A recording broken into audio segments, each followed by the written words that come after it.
Going to be showing you how I got these holographic gel nails.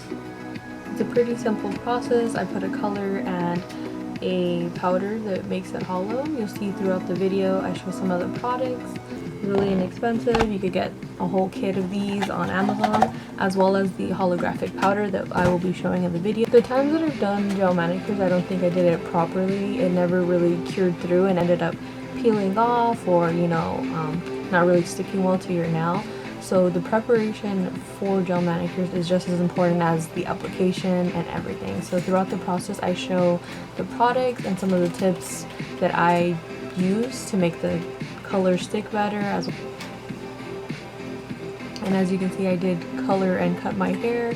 I got a little bored with the whole orange kind of color, so I wanted to change for the new year.